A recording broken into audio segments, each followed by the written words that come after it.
सोच थी, एक सपना था, एक सोच थी, एक सपना था, हर एक को आवाज दूं, हर बंद द्वार खोल दूं, बोले हर कोई, पढ़े हर कोई।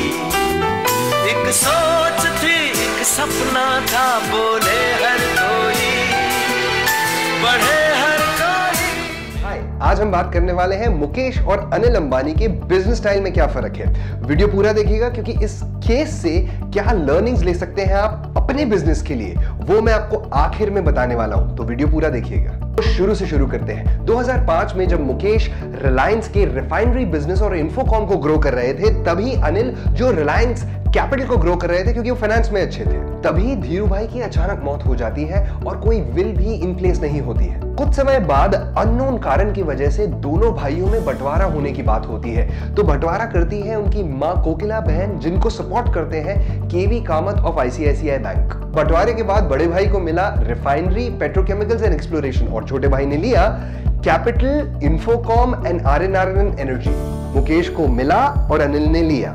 एक तरफ जहां मुकेश को मिला रिफाइनरी जैसा सेट और कोर बिजनेस, दूसरी तरफ अनिल को मिला इन्फोकॉम जैसा जूल इन द क्राउन और 25,000 करोड़ कैश। दोनों पलड़े ऑलमोस्ट बराबर थे।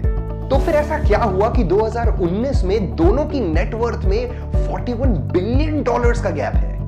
मुझे तो इसके दो ही कारण लगते हैं। पहला, मुकेश की कोर कॉम्पिटेंसी थी रिफाइनरी और टेलीकॉम और उन्हीं पे फोकस किया। बट अनिल की जिनकी कोर कॉम्पिटेंसी कैपिटल थी, उन्होंने बहुत ज्यादा डाइवर्सिफाई किया।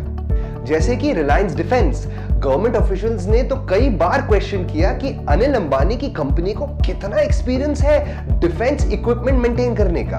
2005 से 2010 तक 5 साल तक मुकेश अंबानी को अलाउड नहीं था टेलीकॉम में एंटर करने का। 2010 के बाद तैयारी चालू हो गई थी। जो जियो इफेक्ट 2017-18 में आया है, उसकी तैयारी 2010 से शुरू हो गई थी।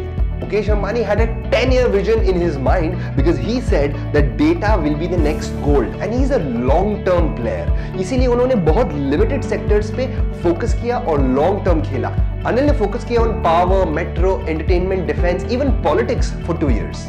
दूसरा रीजन, मुकेश अंबानी जानते थे कि crude is not a value added business, इसके मार्जिन्स हमेशा कम रहेंगे और इस crude prices were always not in control. हमेशा इंटरनेशनल मार्केट उसे गवर्न करता है और मुकेश अंबानी का पूरे इकोसिस्टम पर ग्रिप नहीं बन पा रहा था। $34 बिलियन जियो के इकोसिस्टम में इन्वेस्ट किया, जिस पर कोई दूसरे फैक्टर्स का बड़ा रोल नहीं था। खुद टैरिफ डिसाइड करो, चाहे तो फ्री में दो, फ्लेक्सिबिलिटी और अथॉरिटी दोनों अपने हाथ में थी। पर इतने बड़े इन्वेस्टमेंट के लिए आपको इन्वेस्टर्स का दिल तो जीतना ही होगा। मुकेश इसमें चैंपियन थे और इन्वेस्टर्स को उनके विजन और प्लान पे पूरा भरोसा था। मुकेश ऑलवेज बिलीव्ड इन सस्ता एंड अच्छा, जिसे कहते हैं वैल्यू इनोवेशन। फिर चाहे 500 रुपए का फोन हो या फ्री इंटरनेट, मुकेश को पता था कि पहले ग्राहक को अट्रैक्ट करो और फिर मुनाफा निकालो। पर मुनाफा निकालने की स्ट्रैटेजी पहले से ही पता होनी चाहिए थी। इसीलिए जियो फर्स्ट ईयर ऑफ लॉन्च में प्रॉफिटेबल था। तो इस केस से हमने क्या सीखा? पहला, फाइंड आउट योर स्ट्रेंथ या core competencies and play really big on them. जैसे मेरी स्ट्रेंथ है कंटेंट एंड कम्युनिकेशन, तो मैंने यूज किए ये videos to promote my work. I did not keep a big sales team with managers to promote myself. Second, don't rely on a business जो completely core product पे है, जिसमें margins बहुत कम है या जिसका रॉ मटेरियल बहुत speculative है, क्योंकि आपका कंट्रोल बिजनेस से चला जाता है। पहले मेरा फोकस कॉर्पोरेट ट्रेनिंग था, पर धीरे धीरे आई रियलाइज दैट जब भी कॉर्पोरेट लॉसेस होती है या रेवेन्यूज कम होते हैं या कुछ भी होता है कॉर्पोरेट के साथ, सबसे पहले जो बजट कट होता है वो ट्रेनिंग का ही होता है। देन आई रियलाइज कि ये मेरे हाथ में नहीं है। तो मैंने अपने पब्लिक फोरम, जहां पे मैं डायरेक्ट आपके जैसे लोगों को society open to all programmes conduct करता हूं, जैसे यंग एंटरप्रेन्योर समिट जो होने वाला है अभी इंदौर में on 17th March. You can find the link around and click and book your seat, जहां पे हम आपके बिजनेस को डबल करने के लिए आपको ट्रेन करते हैं। Third, focus on value innovation, मतलब सस्ता और अच्छा।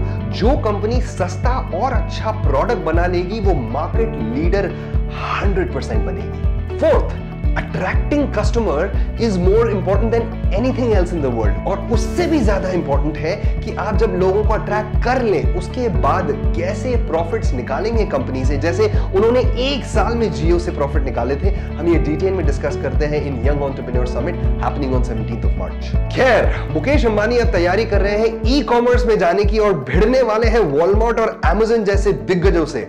और अनिल अंबानी इन्वेस्ट कर रहे हैं रियलिटी में बाय मेकिंग धीरू भाई अंबानी सिटी नवी मुंबई। इंडिया के लिए तो यही अच्छा होगा कि दोनों भाई तरक्की करें और इन्वेस्टर्स को सेफ रखें।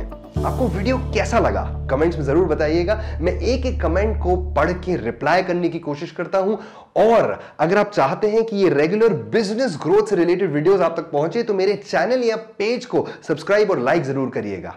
थैंक यू सो मच, फिर मिलेंगे।